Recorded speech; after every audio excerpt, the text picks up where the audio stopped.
Cancer Collective, welcome. I'm Nikki, your local vegan tarotist. We have 15 minutes, so we're going to see what information we can get about you and your person. We're going to read for the masculine, read for the feminine, and then we'll read for the truth in this connection. I'm slow to upload because I'm moving around, so I'm on data only. And I just discovered I am not eligible for lives on Instagram anymore. Boo-hoo. But I thought I could do these readings over there and then I wouldn't have to use my storage. But I'm just almost out of storage, and I did the Libra and Aries reading already. So let's see for the masculine side of Cancer. So because this is a shorter time frame, I'm gonna say I feel the energy here is movement, progression, activation. Could be dealing with a Taurus or have Taurus placements. We have the Hierophant and the Six of Pentacles. So this is like doing something in the community, working with your person. This masculine could have this, they could be like a spiritual leader or guide, someone who is a teacher. But how they teach, even if they have a conventional teaching job, whatever they're doing or however they're doing it, they have a very spiritual approach to it. A kind of unanimous, unconditional way of teaching that they're able to relate to a lot of people. So they're not exclusive, and they're not, they're not someone who is very niche. It's almost like they could teach anything. It's like their calling, this masculine's calling, is to teach, is to lead, is to guide others. And there could be a Scorpio involved here. Excuse me. That could be confirmation for somebody, or Aries, a younger Aries involved. I feel the need to do 2 shuffles for the feminine, because this masculine feels like very attuned with spiritual cycles, and they understand that for one thing to come in, to welcome new, you have to release the old. All right, we got the Page of Wands, and see they're moving forward toward this Queen of Cups. Oh, that just flipped out. Flickety. Well, I was gonna say Queen of Cups, so you could, and I was getting that with the Taurus placement, that your Cancer placement might not be your sun sign. So you could be here for your Cancer moon, your Cancer rising, etc. Or you could be cross-watching for a Cancer. And so they're coming in to meet this feminine in the Queen of Cups and the Queen of Pentacles. Ooh, and right at the center here, the Emperor. See, I knew it was going to be like kind of pretty cut and dry here. Cut and wet though, because there is the Queen of Cups. So there is a lot of love here with this Queen of Cups and over the Tower. This masculine is looking away from this Queen of Cups, and the Queen of Cups was at the bottom of the deck, and the Queen of Pentacles popped out. So this could be a past connection. This masculine, this Emperor here, Aries, Capricorn energy, could have been with someone that was like a Queen of Cups. And the Queen of Cups in divine energy is somebody, it's Cancer energy, but it is also someone who has enough to give. They understand how to nurture, and they're good at self-love, and because of that they're able to give to others. But because this Emperor is looking away from this feminine, it feels like this feminine might have been pretty selfish with their love and affection. So this could have been someone that was like I'm getting someone that could have maybe done something like online, an influencer of some sort. Maybe they met in their area of teaching, but this feminine feels like you know, they're probably very pretty and they look like they would have love to give because of how they take care of themselves. But it seems like all the ways that they take care of themselves are for aesthetic and superficial reasons. So they're not giving that love. They don't actually truly love themselves, right? Because selfish people don't love themselves. That's why they're in that rigid energy of, I gotta take everything, I gotta keep everything for me, me, me, me, me. Let's talk about me. Let's talk about I. Let's talk about number one. Oh my, me, my. And with the Six of Pentacles and the Hierophant, it feels like there is this not self-sacrificial energy in the masculine, like a martyr. This isn't someone who's like, oh, but this is somebody who serves others. Their purpose, their calling in this life is to serve others. And they know that you can't serve from an empty cup. So it looked like this feminine maybe had like a lot of love to give because their cup's running over. But also like it running over could be like someone who's emotionally messy. You know, they don't really have control over their emotions. They're not balanced in their emotions because it's spilling all over the place. And if you have enough to give, you wouldn't worry about these drops hitting the ground. You'd be like, cool, it's going to water the ground. And see, they're kind of on an island. So this is someone who's like an emotional withholder. And they're very much like, no, I have nothing left to give. All of this love is mine. So this masculine is looking away from that. They've conquered they realize that the reason they attracted this is probably because they had some sort of maternal figure, or, you know, they could have been raised by a father who chose feminines like this, who are very selfish.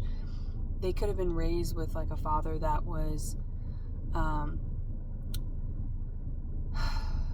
also very humble. They could have been a teacher as well, and they kind of felt like they were more like a martyr, and so they took on feminines. They could have been like come from money. This masculine could have come from a wealthy family or a wealthy father figure, very specifically. But they could have come from a wealthy father figure, and that because they were wealthy, you know, false feminines were attracted to them, like gold diggers or whatever.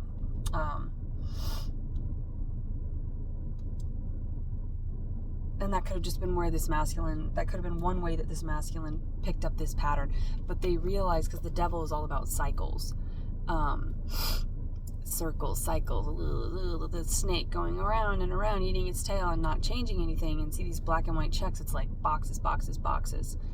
And so, and that's like horses from Sleepless in Seattle. Maybe Seattle or Washington or the West Coast is important here. But there's this kind of sense of, I'm done with that cycle. See, they've got the moon here. It's like this masculine has tapped into their femininity of what it means to be feminine. And that is not to say that this Queen of Pentacles over here that they have their eye on is unattractive or something. They're very attractive, but this is a feminine who knows their value and has plenty to give. And see, the star at the center of this could have Aquarius placements, but this feminine has a star here that represents that they are a healer, right? And so that means this feminine probably has been through cycles of overgiving, which is, Cancers are notorious for that. And notorious, I am getting more Taurus energy there as well. But see all these moons here? It's like this is a feminine who is alchemized because they've got the 4 elements here. Earth, air, fire, water. They've got these elements here like a magician. So this is a divine feminine that is truly tapped into their earth energy.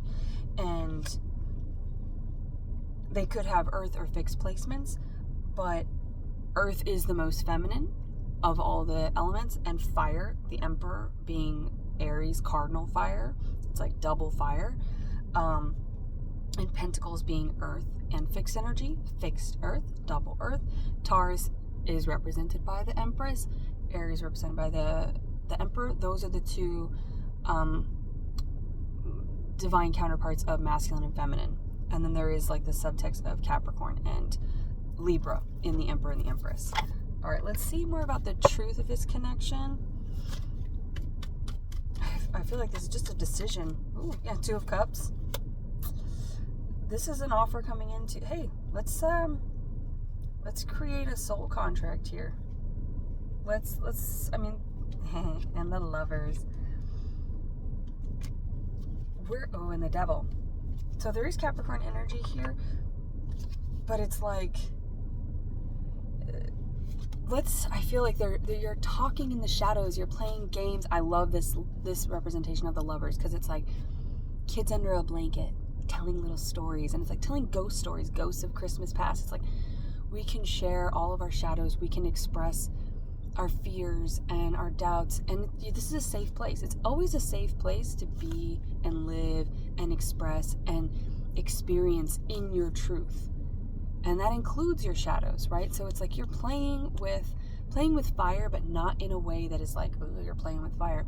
It's like you're alchemizing with this active energy of creation.